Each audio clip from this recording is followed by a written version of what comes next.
Bonjour à toutes et à tous, heureux de vous retrouver pour les informations de la mi-journée en ce 22 décembre 2016. Voici le sommaire du journal. Discours sur l'état de la nation, le président Patrice Talon a sacrifié à l'obligation. Ce matin, il était devant la représentation nationale. À suivre dans ce journal un extrait de son message.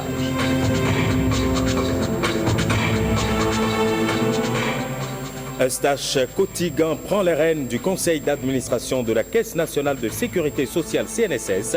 Il a été investi dans ses attributs.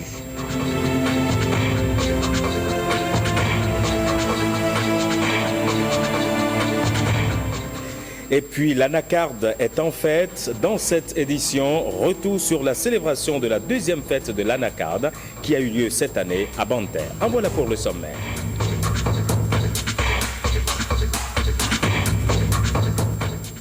Bonjour à toutes et à tous et bienvenue à cette édition. Le chef de l'État était devant la représentation nationale ce matin au terme de l'article 72 de la Constitution du 11 décembre 1990. Il a présenté aux députés l'État de la Nation. Pour ce tout premier exercice, le président Talon a fait le tour d'horizon et précisé quelques-uns de ses objectifs pour 2017. Je vous propose d'écouter un extrait de son message. À l'époque de mon entrée en fonction, la situation politique, économique et sociale de notre pays n'était guère reluisante. La suprématie écrasante du pouvoir exécutif et le clientélisme érigé en mode de gouvernance étaient devenus une menace constante pour la démocratie et la liberté par suite de la rupture de l'équilibre constitutionnel des pouvoirs.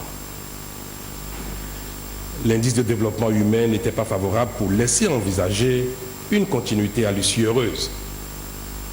Il était estimé à 0,48 en 2015, et classant ainsi le Bénin au 166e rang sur 177, et avec un taux de pauvreté de 40,1%.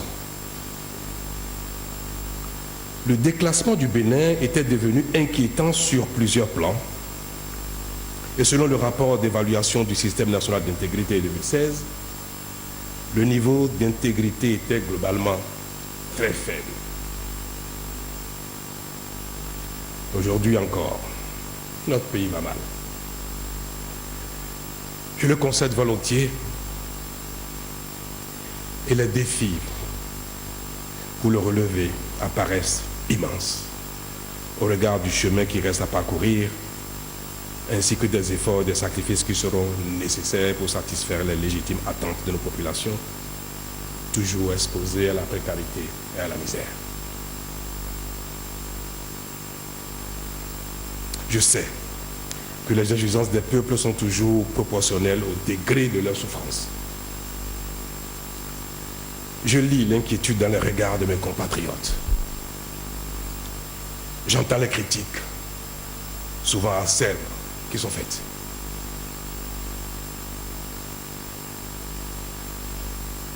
C'est dire que j'ai pleinement conscience de la légitimité, de l'impatience de nos concitoyens, et j'appréhende dans sa juste mesure l'immensité de la tâche qui attend mon gouvernement et moi-même. C'est pourquoi je voudrais redire en cette occasion solennelle que mon mandat ne sera pas celui des fausses promesses, mais plutôt celui de la responsabilité. Le diagnostic est fait. Les remèdes sont identifiés et la machine est en voie d'être relancée. Si ma démarche est comprise, il nous faudra un peu plus de patience. Mais nos rêves ne deviendront réalité que si nous portons tous les mêmes espoirs. Changeons de mentalité. Faisons nôtres les valeurs cardinales telles que le respect de l'autorité, de la loi et de la chose publique. Aucune main ne sera de trop face à la tâche qui nous attend. Et je puis vous rassurer qu'en conjuguant nos efforts pour l'intérêt général, nous parviendrons à faire de notre pays un pays stable, un pays uni et de paix, un pays à économie prospère et à bien-être partagé. Honorables députés, j'ai bien conscience que les défis auxquels nous devons faire face sont réels et immenses, mais nous les relèverons ensemble, patiemment, méthodiquement, en établissant les priorités et les programmes de redressement. Je voudrais pour cela vous donner l'assurance, Monsieur le Président, honorable député, que je garderai toujours à l'esprit l'intérêt général. C'était le président Patrice Talon ce matin au Palais des Gouverneurs à Porto-Novo. Le programme d'action du gouvernement révélé aux Béninois vendredi dernier prévoit le projet routier du grand contournement nord de Cotonou, projet réputé décisif pour faire oublier toutes les angoisses de la circulation à travers Cotonou et Abomey-Calavi. Avec Edmond Rungbo et Osias Sonovu, faisons un zoom sur ce projet phare du gouvernement.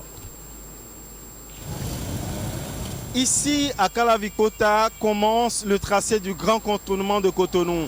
Longtemps annoncé, longtemps attendu, mais aujourd'hui promis par celui qui veut entrer définitivement dans l'histoire, en tout cas promis pour être inauguré avant la fin de son mandat. Mais avant que s'écrive le fin mot de l'histoire de ce grand contournement censé débarrasser la traversée de Cotonou-Calavi des bouchons monstrueux, d'attentes stressogènes, bien des questions s'imposent. Est-ce qu'on peut partager avec les Béninois l'esquisse de ce qui se présente comme le tracé de ce grand projet-là?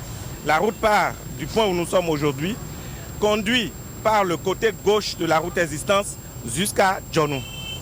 De Djonou, le tracé idéal sera identifié, passant par Ménotin, Fifadi, jusqu'à Ladi. On va franchir le lac Nokwe par un pont, par le 4e pont de Cotonou, continuer dans la zone d'Akwakwa, aller à Glangandan et atterrir à Sémé. Le projet de contournement nord de Cotonou portera sur environ 40 km. Le profil en travers sera constitué de 2 chaussées de 4 voies chacune, séparées par un terre-plein central. Il y a également déjà le dédoublement du pont de Djonou ici à Godomé et 2 autres ponts, 2 autres grands ouvrages pour franchir les marécages aussi bien à Sémé et puis Vossa. Quelles seront les casses sur l'itinéraire de ce grand projet de route et quelles seront les mesures d'accompagnement? Les populations doivent être rassurées. Le projet peut avoir pour conséquence des casses, mais c'est des casses qui seront prises en compte dans le cadre strict du respect des lois de la République. Qui dit gain de fluidité dit également retombées économiques. Quelles peuvent être ces retombées-là? Le président de la République a voulu prendre en compte le port autonome de Cotonou, qui est, comme tout le monde le dit, le poumon de l'économie nationale. La situation aujourd'hui ne permet pas à notre port d'être compétitif. Les camions qui veulent aller au port n'ont plus du tout besoin de passer par Cotonou.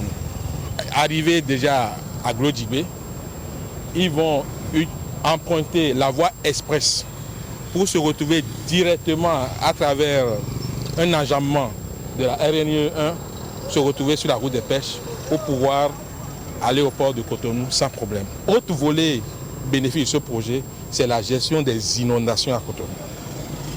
Très important. Ici, au carrefour Sémé-Kodji, finit notre voyage exploratoire sur le tracé du grand contournement de Cotonou. Avec une question irrésolue, à quand la livraison du chantier? Aucune précision pour l'heure, sauf certitude. La livraison avant le 6 avril 2021, date à laquelle Patrice Talon va passer le témoin à son successeur en laissant derrière lui 40 km de route et de pont d'un grand projet routier tant attendu par les Béninois.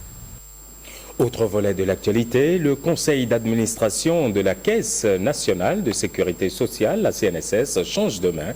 Laurent Métoyon a passé le témoin à Eustache-Kotigan.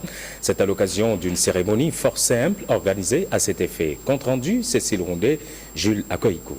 Après un mandat de 3 ans à la tête du conseil d'administration de la Caisse nationale de la sécurité sociale CNSS, Laurent Métoyon cède son fauteuil à Eustache-Kotigan.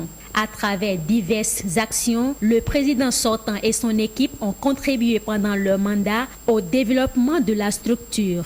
Avec assez de savoir-faire, le conseil d'administration sortant a su insuffler une certaine convivialité de travail à la direction générale dans le respect des textes et surtout des prérogatives du conseil.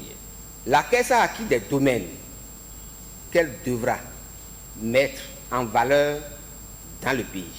Pour le syndicat Maison, le nouveau président doit tisser la nouvelle corde au bout de l'ancienne pour le rayonnement de la Caisse nationale de sécurité sociale. La relecture du Code de sécurité sociale, la réalisation sans délai du projet de modernisation du système informatique de la CNSS, l'aboutissement des projets d'extension du bâtiment de la direction générale et de la construction de l'agence de Cotonou. Conscient des enjeux de sa nouvelle responsabilité, Eustache Totigan lève un coin de voile sur son plan d'action. Améliorer continuellement la gestion de la caisse, moderniser sûrement pour rendre efficientes les prestations de la caisse, prendre les décisions d'investissement efficients et productifs. Les 9 membres du conseil d'administration de la Caisse nationale de sécurité sociale siègent pour un mandat de 3 ans, renouvelable une fois. Et nous prenons la direction de Kobli. Les apprenants de l'école primaire publique de Boutipangu, c'est dans la commune de Kobli, sont désormais à l'abri des intempéries. La fondation italienne Donare Amore a mis gracieusement à leur disposition un module de salle de classe plus bureau et magasin. La réception du joyau a été suivie de son inauguration par le consul du Bénin à Naples, en Italie. On fait le point avec Abdoulofou Idrissou et Ousmane Baparapé. Monsieur le consul, voilà les clés du bâtiment. Moins d'un trimestre après la pose de la première pierre pour sa réalisation, le joyau est livré au grand bonheur des habitants de Bagapodi. L'œuvre humanitaire vient de la fondation Donare et Amore. Dans l'appréciation et le soutien des programmes du gouvernement de son Excellence, le président de la République Talon, pour l'éducation et la formation des jeunesses à disposition de la nation, et après la pose de la première pierre qui a eu lieu dans le mois de septembre 2016, ici même, je suis très content et satisfait d'être ici ce jour pour l'inauguration du module de demandé en faveur des enfants de Boutipangu. Par la présente cérémonie, je voudrais mettre dans les mains de monsieur le maire et de toute l'administration communale de Kobli ce joli bâtiment construit à la mémoire de Vincenzo Pascarella et qui a été financé intérieurement pour l'association Donare et Amore de la présidente Pina Pascarella.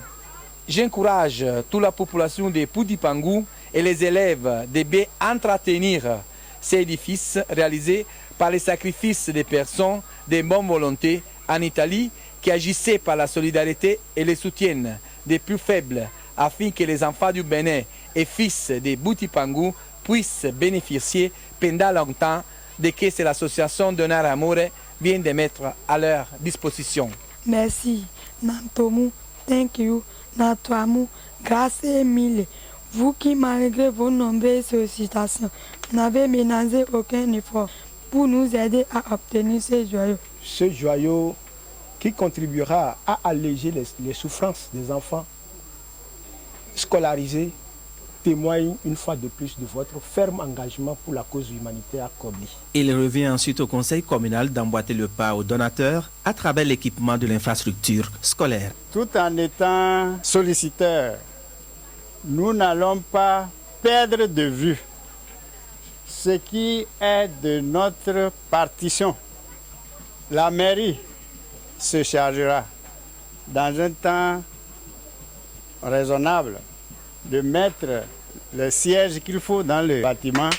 Pour tout le reste, je voudrais dire que le ministère des Affaires étrangères s'occupera de faire ce qu'il faut pour continuer à faire sortir, à faire venir des partenaires, des personnes de bonne volonté pour aider les communes démunies. La diaspora jouera également sa partition à travers la quête permanente de meilleurs cadres de travail pour tous les enfants de Kobli. Ici, l'engagement est unanimement pris pour l'utilisation à bon escient du joyau, fruit de la coopération bénino-italienne.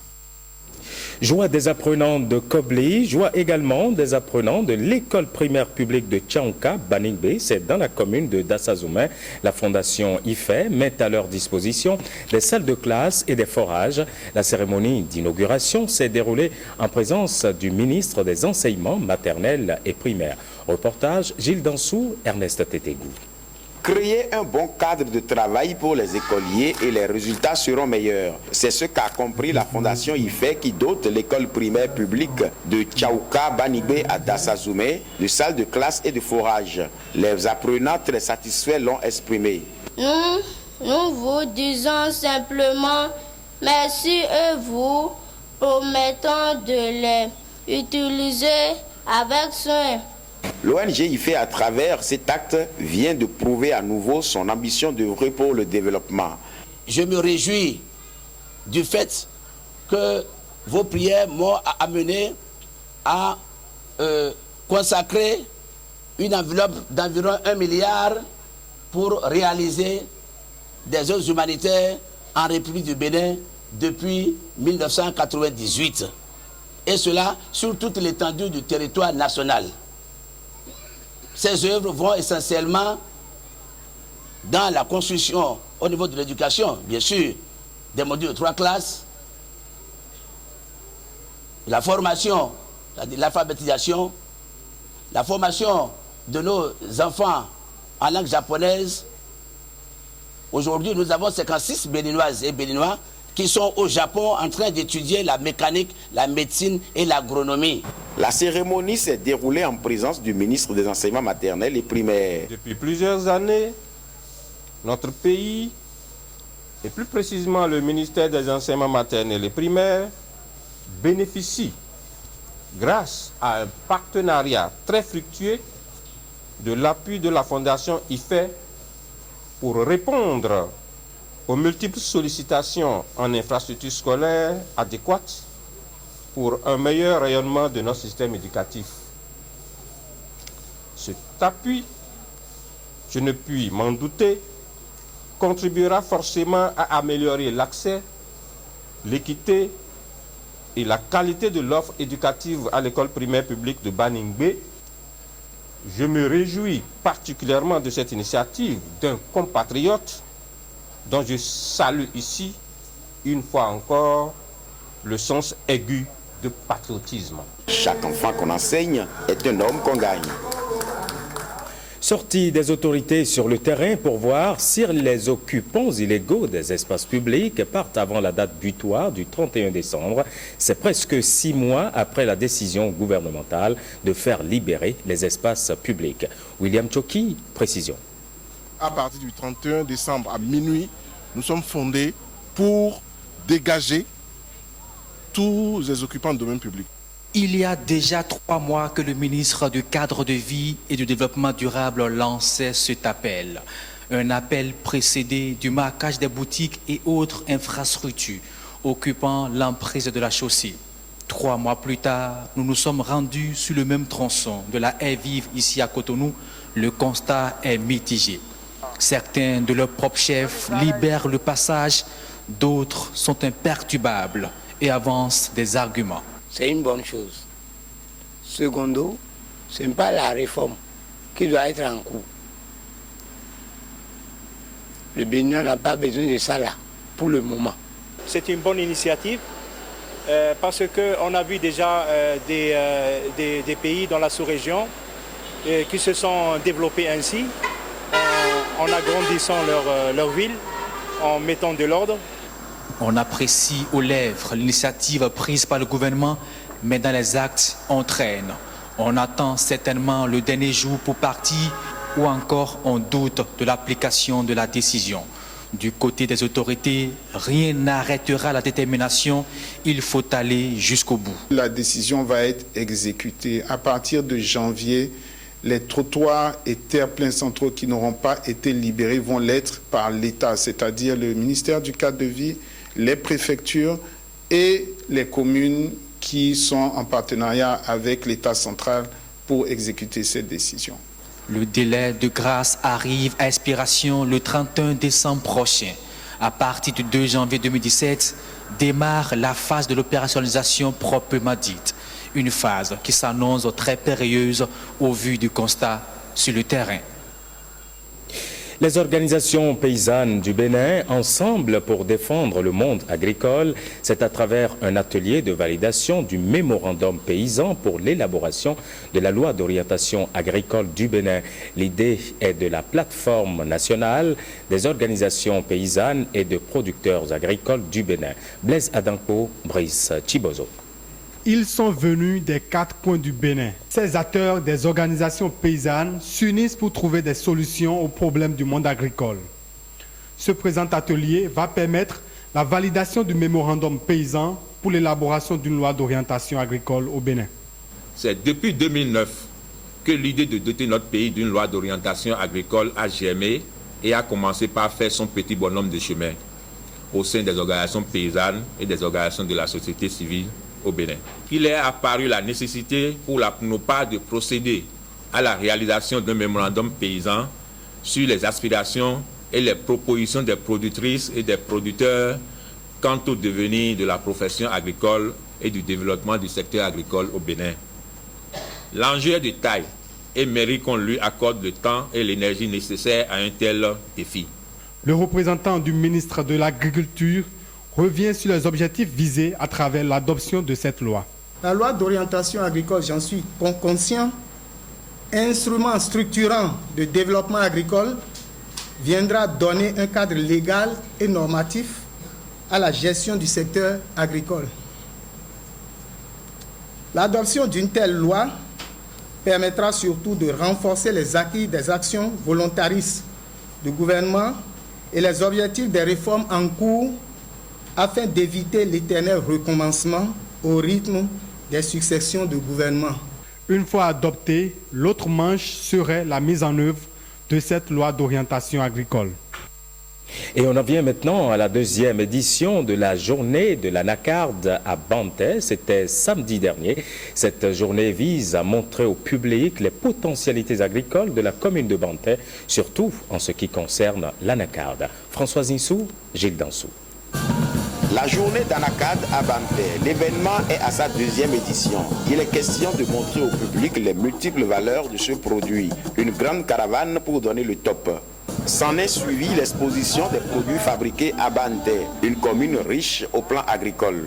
Avec les nouvelles réformes du nouveau régime, l'anacarde est au cœur de notre pôle ici, de notre pôle agricole ici. Et Bantais étant le grenier, donc nous ne voulons pas rester en marge, nous voulons constituer le grenier et pour l'avenir aussi. Donc on va sortir un document qui va retracer les prochaines collaborations avec tous les acteurs pour que ça marche dans la commune. La Fédération nationale des producteurs d'anacarde du Bénin, consciente de la nécessité de faire la promotion de cette filière. Le défi à relever dans la filière anacarde au Bénin sont encore énormes. Alors nous comptons pouvoir relever ces grands défis avec l'appui de tous les partenaires techniques et financiers et du gouvernement en place. Ensemble, nous sommes forts pour faire de l'anacarde un véritable pilier de développement. Le Bénin est le deuxième producteur mondial de gadou et le troisième au niveau africain pendant ces dernières années. Avec une production de l'ordre de 120 000 tonnes et une superficie emblavée de plus de 200 000 hectares distribués sur l'ensemble du territoire national, avec plus de 75% des plantations ayant moins de 10 ans. Ce secteur en pleine croissance contribue pour 8% aux revenus d'exploitation nationale et 24,87% à celui de l'exportation agricole. Cette deuxième édition de la journée d'anacarde à Bantais a été donc riche en enseignements. Pendant ce temps, le projet d'appui à la diversification agricole réfléchissait sur le devenir de la filière ananas. Il réunit tous les acteurs intervenant dans la filière. La rencontre s'est déroulée à Boïcon. On retrouve Gilles Dansou. Faire de la filière ananas une filière porteuse de devises. Une assemblée générale qui réunit tous les acteurs intervenants pour sceller les bases d'un développement harmonieux. Nous sommes aujourd'hui au bout d'un processus que nous avons engagé en 2013. Notre environnement, à l'époque, l'environnement des acteurs de la filière ananas était très inquiétant. Parler d'une voix et aller vers cette interprofession qui nous est très chère. Très chère parce que nous devons avoir un cadre unique. Au terme de cette assemblée générale, la présidente élue prend des engagements. Nous nous engageons, le bureau, toutes les familles représentées ici et moi, pour travailler la main dans la main. Le représentant du projet d'appui à la diversification agricole PROCAD tient à la réussite de cette rencontre. L'un des résultats phares, c'est la mise en place des interprofessions liées aux filières d'exportation. Il s'agit des filières ananas et anacarde. Nous pouvons vous rassurer que le PROCAD, à travers son projet PADA, soutiendra le bébé qui vient de naître. Une initiative encouragée par le ministère en charge de l'agriculture. Le gouvernement a besoin d'un et unique interlocuteur. J'invite par la même occasion les autres filières qui ne se sont pas encore organisées à emboîter le pas à la filière anacarde et à la filière ananas pour que leurs problèmes soient résolus dans un cadre unique. Tous ensemble pour le rayonnement de la filière ananas. Les éleveurs de la commune de Commet, eux, disposent désormais d'un lieu pour la vente de leur bétail. Il s'agit du marché de bétail mis à leur disposition par la mairie de la ville. L'inauguration a eu lieu samedi dernier. Jean-Claude James pour plus de détails. Un marché à bétail à Commet. C'est la réalisation d'un rêve longtemps nourri par ces éleveurs. Ils reconnaissent le pragmatisme de l'autorité communale qui rappelle ici leur cahier de charges. Je suis sûr que ce marché apportera à la commune une part significative dans l'élaboration de son prochain budget. Ce sera tellement animé que presque tout Cotonou viendra acheter son mouton ici. Est-ce que Lomé est loin d'ici? Donc, nous avons le devoir d'animer ce marché de telle façon que ce soit le plus attractif possible. Il faut seulement y mettre du sérieux. Il faut que nous surveillions nos bêtes de telle façon que nos bêtes n'aillent pas vraiment déranger 1 cm² du champ voisin. Il y a certaines gens, quand ils vont apprendre ça là, quand un bœuf va passer dans leur champ, c'est pour prendre coupe ou bien quelque chose et couper le bœuf. Non, c'est pas ça. Les dents et la langue restent ensemble, mais toujours, ils s'arrangent. Le responsable du développement rural salue l'initiative. Un marché à bétail, ça permet également de maîtriser en termes de vaccination les animaux. Également, ça permet à l'acheteur d'être sûr qu'il a un animal en bonne santé et il pourra acheter cet animal à un bon prix. La population est donc invitée à rallier ce marché situé derrière l'hôtel de ville de Commet pour satisfaire ses besoins en bétail. Et puis on termine ce journal dans le parc du W. Comment faire pour réduire la pression humaine sur cette réserve? La solution semble toute trouvée par le PAGAP, entendez, projet d'appui à la gestion des aires protégées. Des promoteurs de micro-projets des 5 communes riveraines du parc du W ont reçu à cet effet des chèques pour d'autres activités génératrices de revenus autres que le braconnage et l'exploitation forestière. La cérémonie de remise de chèques s'est déroulée à Kandi devant Olviga Mensan et Firmin Bassao. Des promoteurs d'activités génératrices de revenus, deuxième génération qui retrouvent le sourire. Ils sont au nombre de 48 à recevoir des chèques pour le démarrage de leur micro-projet. Un chef-d'œuvre du PAGAP, le projet d'appui à la gestion des aires protégées avec le soutien de la Banque mondiale à travers sa deuxième composante. Le coût total de ces micro-projets est de 115 766 338 francs CFA, dont 109 978 021 francs CFA sollicités auprès de PAGAP. Les coûts de ces microprojets varient de 629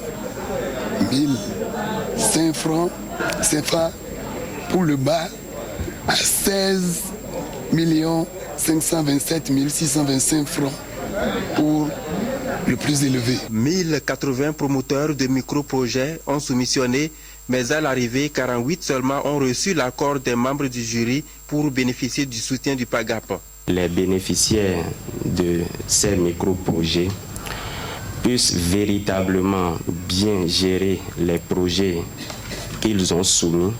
J'ai été un ancien braconnier reconverti et je pense que c'est de là que l'idée est partie de créer des AGR, activités génératrices de revenus en périphérie des parcs nationaux. Les bénéficiaires ont dit toute leur joie de voir l'aboutissement heureux de la phase de mise à disposition des fonds pour le démarrage effectif des projets. Et voilà qui referme cette édition. Merci à toutes et à tous de l'avoir suivi. Prochain rendez-vous de l'information sur l'ORTB, c'est tout à l'heure à 16h30. Mais d'ici à là, l'info continue sur le www.ortb.bj.